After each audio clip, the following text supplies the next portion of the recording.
네, 오늘 말씀의 제목 읽어드릴게요. 하나님은 약속대로 하나님 나라를 지키세요 라는 제목이에요.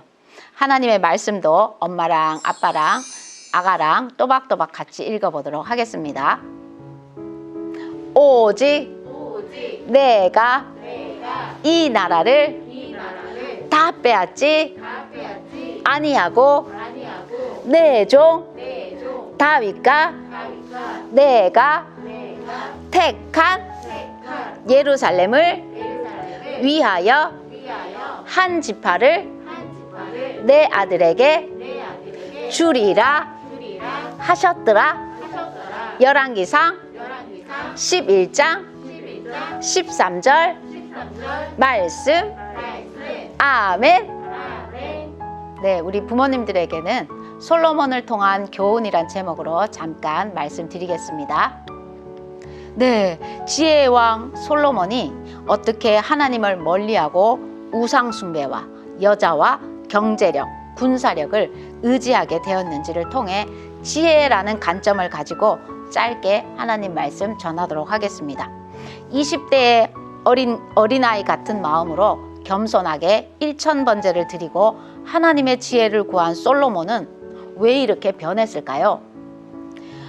여러 가지 측면이 있겠지만 저는 솔로몬이 변한 것이라기보다는 본래의 솔로몬의 모습이 드러났다라고 말씀드리고 싶습니다.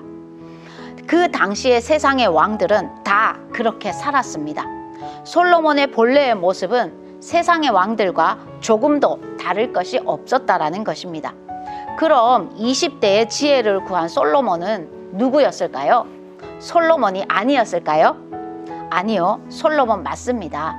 그 솔로몬은 바로 하나님의 은혜를 받은 솔로몬이었습니다. 우리는 내 본래의 모습을 잃어버린 채 살아가기가 일쑤입니다. 고난당하지 않으면 마치 내가 본래 선한 사람이었고 이런 복을 받는 것은 당연하다고 생각한다라는 겁니다. 그런데 그것이 아니었습니다. 우리의 본래의 모습이 드러나면 그제서야 우리는 은혜를 더욱 깨닫게 된다는 것입니다.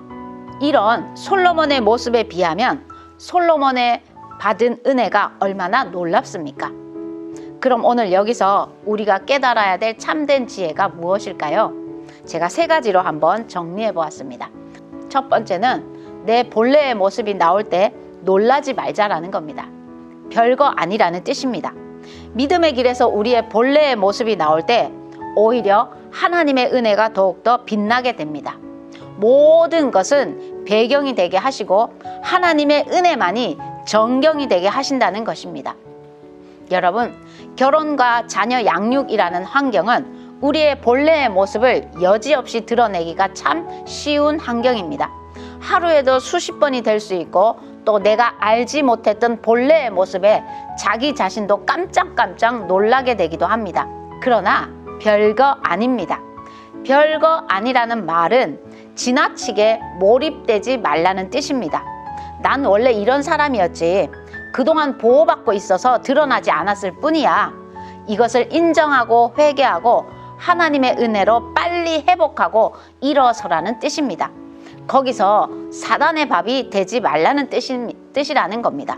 두 번째 우리가 붙들어야 될 지혜는 내 자신이 절망적인 존재이지 하나님의 약속은 반드시 성취된다는 것입니다. 이런 솔로몬의 부패로 인해서 이스라엘 나라는 두 동강이 나게 생겼습니다. 그런데 그런 절망적인 상황에서도 하나님의 약속은 결코 취소되지 않았다라는 것입니다. 여러분, 하나님이 모르는 것이 있습니다. 하나님은 포기를 모르시고 하나님은 실패를 모르시는 분이라는 겁니다. 3번째 우리가 붙들어야 될 지혜는 훈련되지 않은 신앙은 언제든지 무너질 준비가 되어 있다는 뜻입니다. 솔로몬은 왕자로 태어나서 20대에 왕이 되었습니다. 그 당시에는 어린 나이에 막중한 임무를 맡으면서 순수하고 겸손한 어린아이와 같은 모습으로 하나님을 의지하고 지혜를 구하였습니다. 그러나 20년이 지나 부와 명예와 권력과 여자들을 다 가졌을 때, 그리고 그것에 집착하고 그것을 인간적인 방법으로 스스로 지키려고 하였을 때 오히려 하나님과 멀리하게 되었다란 것입니다. 솔로몬은 왕자로 태어나서 어린 나이에 왕이 되고 하나님의 은혜로 부귀 영화를 누렸습니다. 그런데 솔로몬에게는 다윗과 같은 아버지 다윗과 같은 광야 학교가 없었다란 것입니다. 광야 학교는 인간의 의지를 하나님께 순복하도록 훈련하는 학교라는 겁니다. 우리 영아부 아기들이 예배 시간에 자신의 의지를 하나님께 굴복할 수 있도록 훈련하시기를 주의 이름으로 축복합니다. 그래서 오늘도 우리에게 주시는 이 참된 지혜 3가지를 붙들고 이 어렵고 힘든 세상을 넉넉하게 이기며 살아내는 영아부 가족들 되시기를 주의 이름으로 축복합니다. 아멘.